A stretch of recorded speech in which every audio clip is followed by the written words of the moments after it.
കേരളത്തിലെ ഭക്തിസാന്ദ്രമായ പുണ്യ സങ്കേതങ്ങളെയും ആരാധനാലയങ്ങളെയും നിഗൂഢമായ തട്ടിപ്പുകളിലൂടെയും വിഗ്രഹ കടത്തിലൂടെയും വരുതിയിലാക്കാൻ ശ്രമിച്ച വൻ സംഘത്തിന്റെ ഞെട്ടിപ്പിക്കുന്ന വിവരങ്ങളാണ് ഇപ്പോൾ പുറത്തു വരുന്നത്. ശബരിമല സ്വർണ്ണക്കൊള്ളയുമായി ബന്ധപ്പെട്ട പ്രത്യേക അന്വേഷണ സംഘം ചെന്നൈയിൽ നിന്ന് പിടികൂടിയ ഡിണ്ടിഗൽ സ്വദേശി ബാലമുരുകൻ എന്ന ഡി മണിയെ ചോദ്യം ചെയ്തപ്പോഴാണ് കേരളത്തിൽ നടക്കുന്ന ഗൂഢാലോചനയുടെ ചുരുൾ അഴിഞ്ഞത്. കേവലം ഒരു സ്വർണ്ണമോഷണത്തിനപ്പുറം 1000 കോടി രൂപയുടെ ബൃഹത്തായ ഒരു അധോലോക സാമ്രാജ്യമാണ് കേരളത്തിലെ പ്രധാന ക്ഷേത്രങ്ങളെ കേന്ദ്രീകരിച്ച് ഇവർ വിഭാവനം ചെയ്തിരുന്നത് എന്നത് പോലീസിനെയും ഭക്തജനങ്ങളെയും ഒരുപോലെ ആശങ്കയിലാഴ്ത്തുന്നു.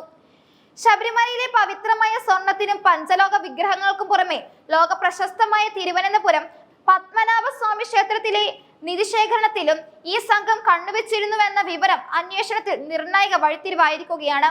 ഒരു പ്രവാസി വ്യവസായി നൽകിയ വെളിപ്പെടുത്തലുകൾ അടിസ്ഥാനമാക്കി നടത്തിയ പരിശോധനയിലാണ് കേരളത്തിലെ ക്ഷേത്രങ്ങളെ ലക്ഷ്യമിട്ട് വർഷങ്ങളായി നടന്നു വന്ന മാസ്റ്റർ പ്ലാനിനെ കുറിച്ച് വിവരങ്ങൾ ലഭിച്ചത്.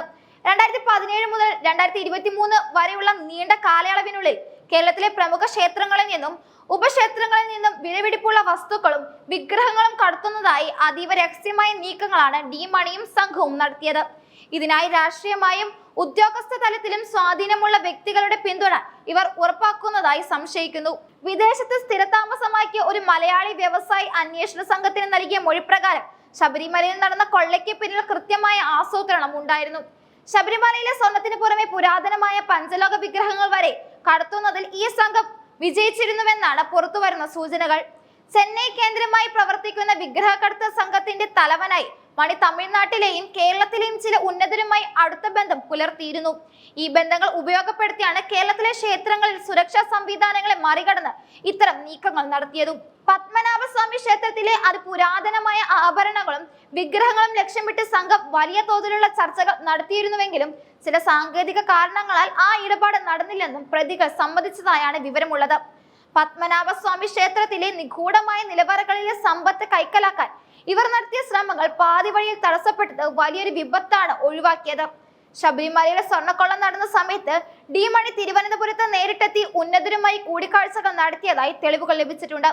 2020 ഒക്ടോബർ 20-നാണ് ഈ ഇടപാടിലെ പ്രധാന പണക്കൈമാറ്റം നടന്നതെന്ന് പ്രവാസി വ്യവസായിയുടെ മൊഴിയിൽ വ്യക്തമാകുന്നു. തിരുവനന്തപുരത്തെ ഒരു രഹസ്യ കേന്ദ്രത്തിൽ വെച്ച് നടന്ന ഈ ഇടപാടിൽ ശബരിമലയിലെ ഒരു ഉന്നതനും ഉണ്ണികൃഷ്ണൻ പോറ്റിയും ഡി മണിയും നേരിട്ട് പങ്കെടുത്തതായാണ് വെളിപ്പെടുത്തൽ.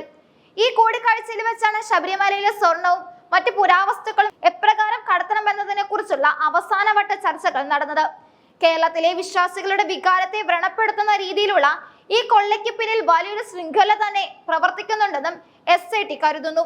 ശബരിമലയിലെ സ്വർണ്ണ ഉരുപ്പിടികളും വിഗ്രഹങ്ങളും വിദേശത്ത് കടത്താനായിരുന്നോ അതോ തമിഴ്നാട്ടിലെ രഹസ്യ വിപണികളിൽ വിറ്റഴിക്കാനായിരുന്നോ സംഘം ശ്രമിച്ചതെന്ന് പോലീസ് വിശദമായി പരിശോധിച്ചു വരികയാണ്.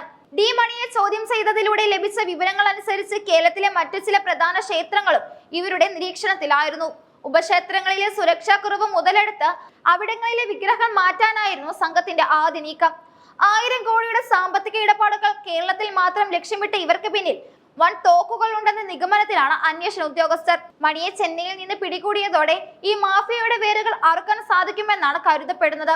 നിലവിൽ ഡി മണിയെ കേന്ദ്രീകരിച്ചാണ് അന്വേഷണം പുരോഗമിക്കുന്നതെങ്കിലും വരും ദിവസങ്ങളിൽ കൂടുതൽ അറസ്റ്റുകൾ ഉണ്ടാകാൻ സാധ്യതയുണ്ട്. തിരുവിതാംകൂർ ദേവസ്വം ബോർഡിന് കീഴിലുള്ള ക്ഷേത്രങ്ങളിലെ ആഭരണങ്ങളുടെയും വിഗ്രഹങ്ങളുടെയും കണക്കെടുപ്പ് ഊർജിതമാക്കാനും ഈ സംഭവം സർക്കാരിനെ പ്രേരിപ്പിച്ചിട്ടുണ്ട്. വിശ്വാസികളുടെ അർപ്പണമായ സ്വർണവും വഴിപാടുകളും എങ്ങനെ ഇത്തരം ക്രിമിനൽ സംഘങ്ങളുടെ കയ്യിൽ എത്തി എന്നതിനെ കുറിച്ച് സമഗ്രമായ ഓഡിറ്റിംഗ് ആവശ്യമാണെന്നും വിവിധ കോണുകളിൽ നിന്ന് ആവശ്യമുയരുന്നുണ്ട്. പ്രവാസി വ്യവസായി നൽകിയ മൊഴികളിലെ ഓരോ പോയിന്റും ശാസ്ത്രീയമായി പരിശോധിക്കാനാണ് SITയുടെ തീരുമാനം. പണമിടപാടുകൾ നടന്ന രീതികളിൽ പ്രതികൾ എവിടെയായിരുന്നു എന്നും മൊബൈൽ ടവർ ലൊക്കേഷനുകളും പോലീസ് ശേഖരിച്ചു കഴിഞ്ഞു. ശബരിമലയിലെ ഉന്നതർക്ക് ഈ സംഭവത്തെക്കുറിച്ചുള്ള പങ്കിനെ കുറിച്ച് കൂടുതൽ വ്യക്തത വരുത്താനായി വരും ദിവസങ്ങളിൽ ചില പ്രമുഖരെ ചോദ്യം ചെയ്യാനും വിളിപ്പിച്ചേക്കും.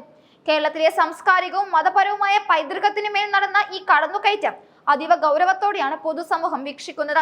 കുറ്റവാളികളെ നിയമത്തിന് മുന്നിൽ കൊണ്ടുവരുന്നതിനോടൊപ്പം ഇത്തരം കൊള്ളകൾ ആവർത്തിക്കാതിരിക്കാൻ ക്ഷേത്ര സുരക്ഷാ സംവിധാനങ്ങളിൽ വിപ്ലവകരമായ മാറ്റങ്ങൾ ആവശ്യമാണെന്ന സത്യം ഈ അന്വേഷണം ഓർമ്മിപ്പിക്കുന്നു.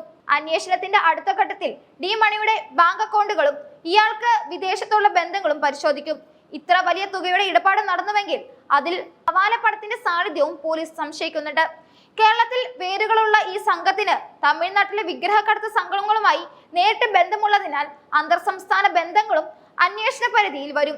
ശബരിമലയെയും പത്മനാഭസ്വാമി ക്ഷേത്രത്തെയും കരുവാക്കി ഇത്രയും വലിയൊരു തട്ടിപ്പ് ആസൂത്രണം ചെയ്തതിന് പിന്നിലെ ബുദ്ധി കേന്ദ്രങ്ങളെ പുറത്തു കൊണ്ടുവരിക എന്നതാണ് അന്വേഷണ സംഘത്തിന്റെ പ്രധാന വെല്ലുവിളി. വരും ദിവസങ്ങളിൽ പുറത്തു വരുന്ന വിവരങ്ങൾ കേരളത്തിലെ പല പ്രമുഖരെയും പ്രതിക്കൂട്ടിലാക്കാൻ സാധ്യതയുള്ളതിനാൽ അതീവ ജാഗ്രതയോടെയാണ് പോലീസ് ഇതിനെ നോക്കിക്കാണുന്നത്.